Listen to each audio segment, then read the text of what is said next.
Okay, so Payday 3's latest quarterly investor report has just been released. From the game's monetization strategy, an insight into player numbers and the effect the recent PS Plus deal is having on the game, as well as an acknowledgement of the live-action film or TV series, all the way to the mention of a potential roadmap for the year ahead, we really do have quite a lot to talk about. The last quarterly report for Q3 2024 was met with a fair deal of community backlash due to comments about the game receiving significantly reduced investment, as well as the confirmation that Operation Medic Bag was over before its biggest feature, offline mode, was even properly addressed. So let's jump into this report and see whether it's going to be as controversial as the last one. Honestly, the written side of the report isn't all that interesting this time round, at least not to me. It's a Q&A with Payday 3's interim CEO Mats Juhl that was hosted at the end of the live presentation that I really want to focus on in this video, because that's where we get some of the very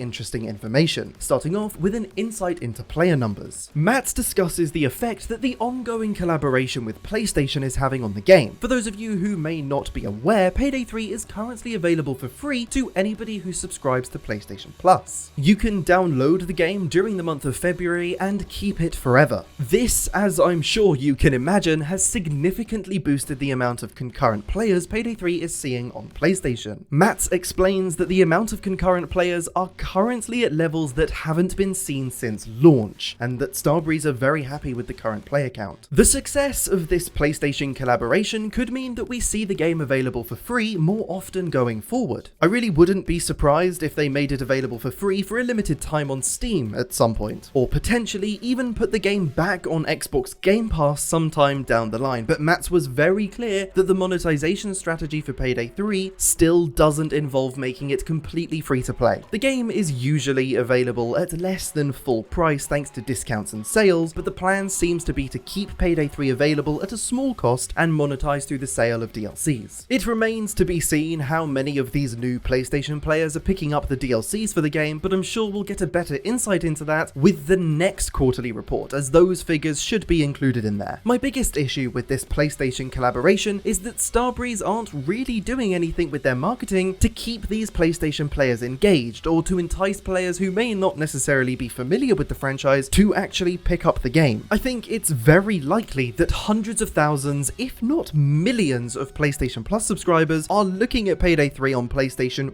right now, but have no idea what the game is. They're seeing that the game is available for free, looking into it online, and seeing pretty much nothing but negativity about the current state of the game, and no communication from Starbreeze since it's been available on PlayStation Plus about anything new coming to the game, whether that's content, quality of life improvements, or even just bug fixes. Starbreeze have been pretty quiet since the game's been on PlayStation Plus, and I don't think that's doing them any favors. I've said this before, the core Payday 3 community are aware that things like Armor 2.0 and a skills overhaul are coming to the game, but I think that these are things Starbreeze really should have been pushing over the last month, because even if a PlayStation Plus subscriber downloaded the game for free during this month with the intention of only ever returning to it when the game is in a better state, that's still better than them not picking it up during this deal at all. That way, when the game is hopefully doing better, they just need to install it and give it a chance instead of having to invest money into it. Then, if they do end up liking the new additions, they may be enticed to pick up a DLC or two. I really think the way Starbreeze has gone around advertising the game during this promotional event has been a massive case of wasted potential. But that no longer surprises me, as in this investor report, it's mentioned that Starbreeze have chosen to reduce the ambition for their own marketing department and implemented a skill shift in certain roles to strengthen the development organization. To me, this is a way of saying they're pulling resources from the marketing department so that the development teams have more available to them. I actually don't think this is a bad idea at all. Going quiet and coming back with a bang worked tremendously well for games like Cyberpunk 2077. Though I don't understand why you would make this decision if your game is going to be available for free to tens of millions of potential new players in the very next quarter. Surely Q4 of 2024 would have been the time to ramp up the marketing and communications, even if the intention was to reduce them afterwards to focus on development. I would want to make sure that I had marketing assets and campaigns ready for the time where my game was going to be free, so that I could get as many players through that barrier to entry as possible. Once players are playing the game, if they like it, they'll pick up the DLCs. I don't understand why Starbreeze have been so quiet over the last few weeks, and I'm sure you could can tell it's really getting under my skin. Moving back to analyzing the game's player count. While we don't have any platform-specific figures for Xbox, PlayStation, and PC exclusively, Starbreeze include a graph that shows us the peak monthly active users for the last 12 months. Looking at the chart included with this quarterly report, we can see that this quarter started with the lowest peak MAU, but it's beginning to trend upwards, even though it's not by much. I anticipate next quarter's charts to look a lot better for Payday 3, simply due to the spike in players the Jacket character pack brought with it. But the beginning of an upward trend isn't why I wanted to bring this up. Looking closer, we can actually see that this is the first time that Payday 2's MAU has been higher than Payday 3's since the game launched. There isn't really much more to say about that, it's just something that I wanted to highlight. But I think it's very interesting that even though the Steam charts for Payday 3 look terrible when compared to Payday 2, the Payday 3 console community is quite clearly doing some heavy lifting. Of course, it is still important to reflect on the Steam charts every now and again, as I imagine the overall graph would look somewhat similar on console, though focusing on the actual numbers Steam charts provide too much doesn't really paint the full picture. We established that Payday 3 isn't going to be free to play at any point soon, and it's clear that the game's revenue comes partly from the sale of the base game, but mostly through the purchases of DLC. Mats Juhl described the free content added to Payday 3 as giveaways for the community, and then went on to say that the vast majority of the content they release should be paid. This quite clearly supports the monetization strategy we just laid out of charging for the base game but making the most of their money on DLCs. Nobody is buying DLC content for a game they don't own, so by adding more free content, Starbreeze make the base game more appealing so more people buy it, and then those people are eventually likely to engage with DLC content. I don't know why, but I feel like I'm going to get a little bit of backlash for saying this, but I think this is a pretty decent way to go about it. I think the balance of content that was there at launch made the initial price tag for Payday 3 quite steep, but at the price the base game currently is, and with the free additions on top of that, I'm quite comfortable with this monetization strategy. I hope the free content isn't too few and far between, but I'm comfortable paying for the majority of DLC content going forward. And just to be 100% clear, systems like a skills overhaul, Armor 2.0 and so on should not be considered DLC, and definitely should not have a price tag. I'm sure they won't, but I just wanted to make that 100% clear. I do not want things like that being charged for. When it comes to monetizing DLC, I think there's more that Starbreeze could be doing to benefit their own sales as well as us as the community. For example, while I completely understand the reasoning behind not having DLC heists displayed on the server browser screen for players who don't own the DLC, even though you can play those heists for free by joining another player who owns the DLC, they won't ever be shown to you on the server browser, so you'll have to find somebody who owns the DLC and play with them through a direct invite. Even though I get that, I think the idea of a weekly rotation of free DLC content would work very well. Imagine if each week content from different DLC packs was free to play for everyone. One week you have the Boys in Blue heist with the Fear and Greed weapons and the Houston Breakout cosmetics, and the next it's a different heist, different weapon, and different tailor pack. And of course you would have to balance this out for the players who own the DLC packs during the time the content is free. Perhaps there could be double cash or infamy incentives to play those heists so that the value of owning the DLC isn't completely removed for the time it's free to play. I think this would be a fantastic thing for Starbreeze to do. It gives players an opportunity to engage with content that is otherwise locked behind a paywall completely for free for a limited time, while simultaneously allowing the DLC packs themselves to retain their value, as if you wanted to play a heist that wasn't the free heist for that week, you might have to wait up to 3 weeks before it's free again, and that number will only go up as more paid DLCs are added, until I imagine it got to a point where it would be feasible to do 2 free heists at a time. But if you didn't want to wait, the option of buying the DLC content is still there. On top of that, this acts as a sort of recurring demo for certain content. Perhaps players out there have seen the trailer for Fear and Greed, for example, but decided they weren't going to purchase the DLC pack.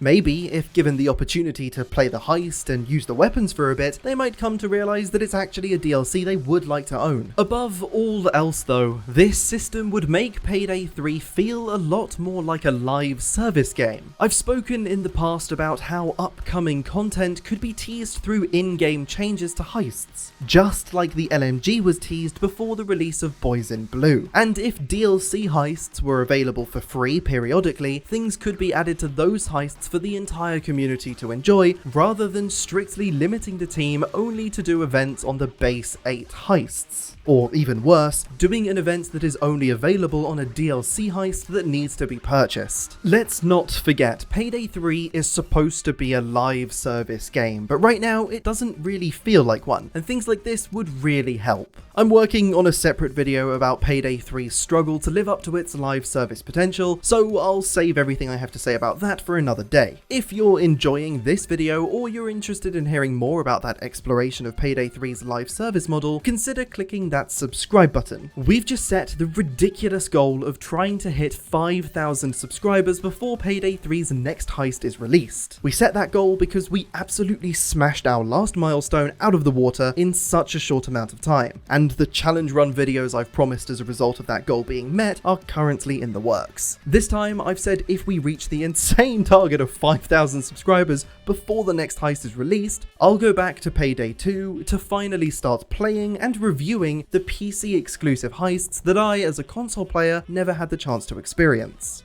I honestly don't think we'll reach that milestone in time. I think it's ridiculous, but you've proven me wrong every time in the past, and I like setting goals that I genuinely don't think we'll be able to reach. Speaking of that next Payday 3 DLC heist, Mats Juhl confirmed that the next DLC pack will be paid. So it's likely that we can expect your standard DLC release with a heist, weapon pack, and tailor pack. Mats also mentioned that they'll be talking about more content coming to the game going forward, and he said they'll hopefully be able to share a full year plan. Now, Almir has expressed his dislike for roadmaps in the past and has refused to give us one for Payday 3's second year. So I thought that Mats mentioning this full year plan was particularly interesting. Will this be a full roadmap or just a timeline of when we can expect updates? Personally, I think a rough timeline of when we can expect updates to be releasing would be far better than a complete detailed roadmap. I'd rather have a loose idea of when updates are coming rather than have specific details months in advance of exactly what's coming in each update. I think knowing too much ahead of time subtracts from my ability to get excited for what's actually coming to the game. I don't know if I'm alone in this, but I find the idea of subtly building up to the reveal of a heist through teasers to be a far more engaging way of announcing upcoming content than a roadmap displaying what we're getting over the next 12 months. I know some people like to know the full plan ahead of time, but for me, I don't really care what's coming in 6 months. I just want to be made excited for the next content edition. The final thing that I wanted to mention from this Q&A with Mats at the end of the presentation was that he mentioned there are some people working on securing the best possible deal for a Payday movie or TV series. Projects like this can often take years to get off the ground, so I don't know how long Starbreeze have been working on this before it was announced, but I really wouldn't expect to hear too much about it anytime soon. But it is nice to have confirmation that it is still in development and hasn't been put on hold or something. A personal goal of mine is to get involved with this Payday live action adaptation in some way, shape or form. I've got a film degree, I've worked on productions in the past, and I'm continuing to do so in the future. So when we start hearing more about this project, you can be damn sure I'm going to start knocking on some doors. And that's pretty much everything to note from this quarterly report.